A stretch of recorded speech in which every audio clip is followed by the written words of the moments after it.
आज के कार्यक्रम का मुख्य उद्देश्य है आगामी 2024 लोकसभा चुनाव का शंखनाद। और हम लोग चूंकि गिरिडीह लोकसभा, धनबाद लोकसभा, हजारीबाग, रांची हम लोग का टारगेटेड लोकसभा है, जहां हम लोग के संगठन का बेहतर स्तर बढ़ा है। उसके बाद हम लोग कोडरमा, चतरा तक जाएंगे। इन कुल मिलाकर ये लोकसभा का शंखनाद का आगाज है और उसी के मद्देनजर आज का ये सभा राजगंज बाजार में बीचों बीच रखी गई है। चुनाव कहाँ से लड़ने वाला होगा?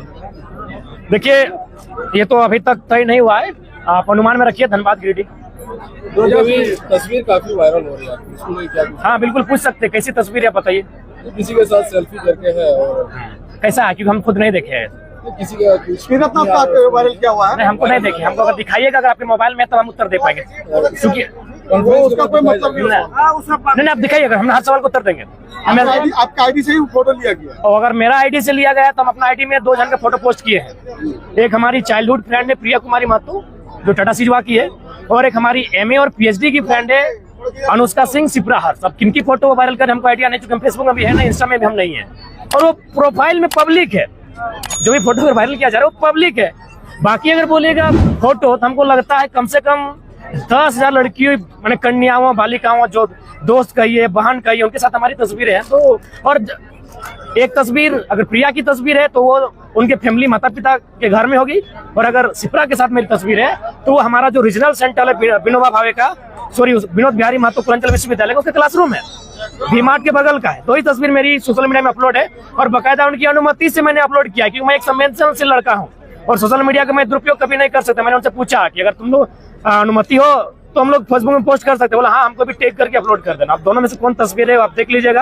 अगर लाल रंग की ड्रेस होगी तो सिप्रा हर्ष हमारी एमए की बैचमेट होगी, और गुलाबी और काला की ड्रेस होगी तो प्रिया होगी। 2 ही पोस्ट हम आज तक किए हैं अपने जीवन काल में, और दोनों पोस्ट आंदोलन से पहले हैं।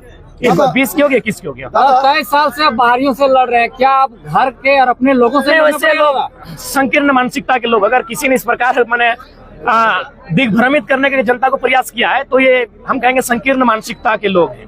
दादा, भाषा आंदोलन आपने साथ में किया था तीरथ आकाश के साथ, और आज नहीं देखिए, छोड़िए, क्या मतलब है? बड़े भाई उनके हम यही कहेंगे कि वो अपना स्टैंड क्लियर करे कि पत्रकार है या नेता है, स्टैंड क्लियर करने बोलिए। आप बोल रहे थे कोयले की काली कमाई में विधायक का भी समर्थन होना चाहिए, ऐसा क्यों बोल रहे थे? हाँ, बिल लीगली करते। कोयला की काली कमाई आप रोक सकते हैं, वो खजाना है देश का, वो पहुंचेगा ही। तो जहाँ काली कमाई है उसको अब लीगली बनाइए। 1 मिनट, अगर मेरे खेत में अगर फसल है तब चोरी करके मत बेचिए, उसको नियम तो बेचिए, हमसे पूछ कर बेचिए, तो उसको लीगल प्रोसेस में लाइए ना भाई। कोयले की जो काली कमाई हो रही है उसको लीगल प्रोसेस में लाइए। आप सदन में है, आपकी पहुंच है, आप उसको लीगल बनाइए और जनता को कोयले तक पहुंचाइए, चाहे उसका जलावन के लिए हो या रोजगार के लिए हो या उससे आर्थिक उपार्जन की बात हो, जनता तक पहुंचाइए। दादा, एक तरफ बीजेपी की संकल्प सभा चल रहा है और आप बदलाव संकल्प सभा किए जा रहे हैं, ये दोनों में डिफरेंस क्या है दादा? डिफरेंस यही है कि ये झारखंड अंगड़ाई ले रहा है, झारखंड नया झारखंड बना रहा है। बीजेपी में कोई डिफरेंस नहीं है, वो तो हमेशा मलाई ली है सत्ता की। हमेशा जब समय आता है लोगों को, देश को दिग्भ्रमित करती है और सरकार बनाने का प्रयास करती है और सफल भी होती है। देखिए, बीजेपी पूरे देश के लिए हो सकता है बेहतर होगी, मैं नहीं कह सकता, लेकिन हमारे राज्य की अगर बात करें तो केंद्र की कोई भी पार्टियां, कांग्रेस या बीजेपी, कतई सही नहीं है। इन्होंने हमारी खनिज संपदा को वनस्पत लूटने का काम किया है। दिल्ली के खजाने तक हमारे, उनका तिजोरी भरा जाता है हमारे खनिज से। तो जाहिर सी बात हुई, कभी भी कोऑपरेटिव झारखंड के लिए अगर होंगे तो दिल्ली ने झारखंड को विशेष राज्य का दर्जा क्यों नहीं दिया? 371 में नागालैंड है, उसी में 371 में आगे मणिपुर है, मिजोरम है, अरुणाचल प्रदेश है, लगभग आंध्र प्रदेश है, तेलंगाना है। तो झारखंड क्यों नहीं है विशेष राज्य में 40% देने वाला? यानी वे लोग चाहते हैं कि झारखंड एक चारागाह बने, झारखंड लूट का बाजार बने, ताकि दिल्ली को, पूरे राज्य को, पूरे भारत देश को लूटने में सुविधा हो। बिल्कुल, क्यों नहीं कहेंगे? जो समस्याएं उन पर बहस करना होगा। समस्याओं का समाधान रबर से मिटाने से नहीं होगा, जो समस्याएं उन पर बहस कीजिए। आप प्रशासन के साथ या नक्सली? नहीं, हम गलत का विरोध में है, जो सही है उनके साथ है। मैं मानता हूँ कि नक्सली गलत है, मैं मानता हूँ, लेकिन क्यों इतनी बड़ी आबादी में खनिज संपदा वाला राज्य नक्सली पैदा क्यों किया? मैं उस कारण पे जाना चाहता हूँ। वो कारण कहीं ना कहीं, वो कारण बड़े बड़े अधिकारियों के दरबार से होकर गुजरता है, वो कारण उद्योगपतियों के दरबार से होकर गुजरता है, वो कारण MP MLA के दरबार से गुजरता है। बिल्कुल नक्सली असंवैधानिक लोग हैं, मैं क्यों समर्थन करूं? लेकिन मैं उन कारणों पर चर्चा करूंगा क्योंकि वो मेरे राज्य का कारण है, वो मेरे राज्य का एक महत्वपूर्ण समस्या है नक्सलिज्म। मैं उस पर चर्चा करूंगा, मैं उस पर समाधान की बात करूंगा, और समाधान तभी होगी जब बेहतर कानून बनेंगे, जब यहाँ के लोगों की खनिज नहीं लूटा जाएगा, जब यहाँ के लोगों का जंगल नहीं लूटा जाएगा, जब यहाँ के लोगों का जमीन नहीं लूटा जाएगा, नक्सल की आदि समस्या समाप्त हो जाएगी। आज के इतने लंबे भाषण 1932 को लेकर कहीं आपकी चर्चा नहीं की। चूंकि अभी दिल्ली की बात है, लोकसभा की बात है, तो हम लोग सबसे पहले जो हम लोग का इंपॉर्टेंट मुद्दा था वो है हमारा जमीन का। 1932 पहले बात क्लियर देखिए, 1932 को हम लोग 2 साल से लगभग जनता तक पहुंचा चुके हैं। अब बारी है कि जमीन के बारे में पहुंचाने की। आज यहाँ इंपॉर्टेंट जमीन इसलिए था कि राजगंज है, यहाँ 4 गो मेन सड़क है। यदि लोग अपने जमीन के महत्व को नहीं समझेंगे तो कोई भी अपना बेटी का बिहार में बेच देगा, बेटा का पढ़ाई में बेच देगा, बाप का दवाई में बेच देगा, मोबाइल खरीदने के लिए, गाड़ी खरीदने के लिए बेच देगा। इसीलिए यहाँ जरूरी था कि जमीन के महत्व को बताना, इसीलिए मैंने यहाँ फोकस किया जमीन पर। लोगों का मानना है कि 1932 से कहीं जयराम पीछे हट रहे हैं। नहीं, कभी पीछे नहीं हटेंगे। अपने जो चुनावी प्रचार कर रहे हैं, नहीं, इसमें कितना सच है? बिल्कुल। जब हम लोग घोषणा कर चुके हैं कि इलेक्शन लड़ेंगे तो सच्चाई है। फिर ये मुद्दा क्या जाए? 1932 कहाँ है? 1932 जब राज्य की विधानसभा होगी, विधानसभा में स्थानीयता को लेके आएंगे। आप मान रहे हैं कि नहीं, देखिए झारखंड में हम लोग प्रयास किए, 2 साल प्रयास किए, 2 साल हम लोग प्रयास किए, लगातार आवेदन, निवेदन, आवास घेराव, डेरा डालो, घेरा डालो, जब नहीं हुआ। हम समर्थन करते हैं। 1.5-2 साल आप बहुत मेहनत किए, संघर्ष किए, आप बदलाव संकल्प सभा, बहुत सारी सभा की, लेकिन झारखंड लेने के लिए 100 साल का संघर्ष किया गया। तो क्या 2 साल के बाद आप 2 साल? देखिए, हाँ, ये बात सही बात है।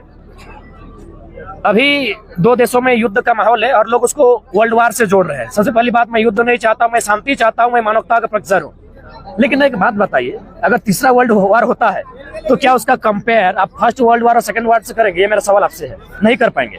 फर्स्ट वर्ल्ड वार का समय अलग था, उस समय तकनीकी का विकास अलग हुआ था। सेकंड वर्ल्ड वार का समय और था, तो ठीक उसी प्रकार थर्ड वर्ल्ड वार होगा तो ठीक उसी प्रकार 88 साल का संघर्ष और आज का जो हमारा ये आंदोलन है, आप तुलना इसलिए नहीं कर सकते हैं कि अब जमाना इतना हाईटेक हो चुका है कि लोग 2 सालों में झारखंड को बर्बाद कर देंगे। 88 साल में जो काम नहीं किए हैं और 2 सालों में और 10 साल में बर्बाद कर देंगे, इसलिए दोनों का तुलनात्मक अध्ययन नहीं हो सकता। अगर आप चुनाव नहीं जीतते तो क्या झारखंड बर्बाद हो जाएगा? मैंने ये तो नहीं कहा।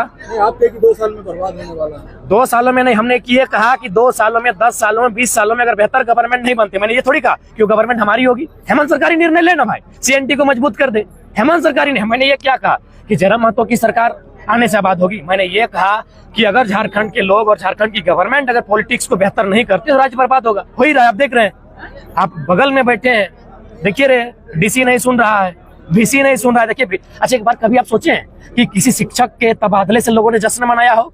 आज कोयलांचल में VC के तबादले से या VC के ट्रांसफर से लोगों ने जश्न मनाया। यानी आप सोचिए कि किस प्रकाष्ठा में शोषण चरम पर है। शिक्षा में शोषण, स्वास्थ्य में शोषण, रोजगार में शोषण। तो मैंने ये कभी नहीं कहा कि वो सरकार हमारी होगी। वो सरकार जमे में है भाई, आप वर्तमान में है। आप CNT को मजबूत कीजिए, लोगों के जल जमीन को लूटने से बचाइए, आबाद होगा झारखंड। आप जब नहीं बनाएंगे तो हम लोग आने का प्रयास करेंगे।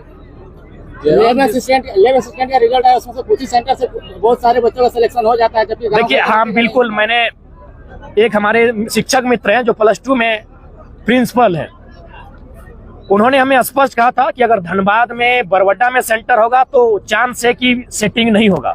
इसके अलावा अगर कहीं भी सेंटर लगेगा तो चांसेस होगा 90% का सेटिंग होगा। ये शिक्षक की बात मैं बता रहा हूँ, जो गवर्नमेंट शिक्षक है, उनसे मेरी चर्चा हो रही थी लेब टेक्नीशियन की जो इम्तहान, इनके रिजल्ट को लेकर। उन्होंने स्पष्ट कहा कि सेटिंग जोरदार मामले पर होगा। उस शिक्षक ने यह भी कहा कि हमको अभी 2-3 पैरवी का फोन आ चुका है, 10 लाख 15 लाख 20 साल का। एक सरकारी गवर्नमेंट एम्प्लॉय ने कहा निश्चय ही सेटिंग हुआ है, इसीलिए चूंकि इनको पैसा से मतलब है, इनको राज्य की जो आने वाली पीढ़ी है उनके अधिकार से कोई मतलब नहीं है। आपके मंच पर साझा करने वाली गीता सिंह राव पिछले 2 दिन में वो फिर वापस कांग्रेस में चली जाती है। सबका यही हाल है। आज लोग जो हमारे पुराने साथी बार-बार बोलते हैं आपके साथ आंदोलन में थे, तो सबका पार्टी कनेक्शन है भाई, चाहे कोई रहे, सबका अपना जो पुराना पार्टी उससे मोह माया नहीं टूटा है। जयराम का भी तो पार्टी समझ, तो हमने तो आज विधायक जी हमारे पार्टी के थे, हमने उन्हें तार्किक रूप से जवाब दिया कि नहीं दिया, कि नहीं दिया। हाँ थे, स्वीकार करते हैं, लेकिन 2 साल पहले नाता तोड़ चुके हैं। अच्छा जयराम जी बताइए कि विकास झारखंड में कैसे होने वाला है? देखिए, अगर कार्यक्रम से या फिर चुनाव जीतने से विकास? नहीं, चुनाव जीतने से विकास नहीं होगा।